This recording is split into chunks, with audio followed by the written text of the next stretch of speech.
Bienvenue sur Africa TV Network pour le MAG des actus éclairés. Aujourd'hui, un dossier stratégique, le retour du drapeau congolais dans le ciel européen. Le 1er juillet 2026 restera gravé dans les mémoires. Air Congo a inauguré sa liaison directe entre Kinshasa et Bruxelles. Une fierté nationale qui met fin à plus de 15 ans de monopole étranger sur cette ligne historique. Mais une question brûle toutes les lèvres. Comment voler vers Bruxelles alors que les compagnies certifiées en RDC sont interdites d'accès à l'espace européen? La réponse tient en un acronyme technique mais salvateur, l'ACMI, aussi appelé le contrat de wet lease. Ce modèle repose sur un partenariat solide avec Ethiopian Airlines, le géant africain de l'aviation, actionnaire à 49% d'Air Congo. Dans ce cadre, c'est Ethiopian qui fournit tout.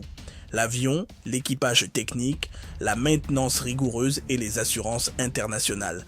C'est donc un Boeing 787-8 Dreamliner, certifié par les autorités éthiopiennes et internationales, qui opère la liaison. L'État congolais conserve la majorité avec 51% des parts, assurant ainsi la souveraineté sur sa nouvelle compagnie nationale. Cette ingénierie juridique et technique permet de respecter les normes de sécurité exigées par l'Union européenne malgré le blacklistage. Mais ne vous y trompez pas, une fois à bord, l'expérience est 100% congolaise. L'accueil est aux couleurs de notre drapeau.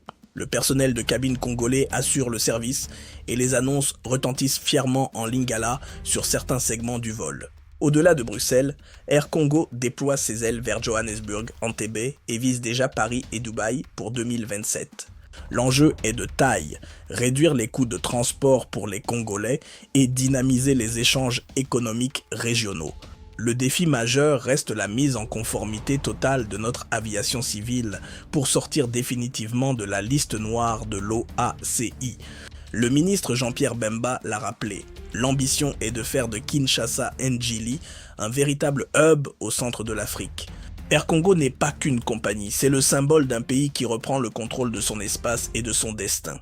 Merci de nous avoir suivis sur ATN, retrouvez tous nos décryptages et enquêtes géopolitiques sur nos plateformes numériques. C'était BM pour Africa TV Network, le MAC des actus éclairés, la vérité éclairée.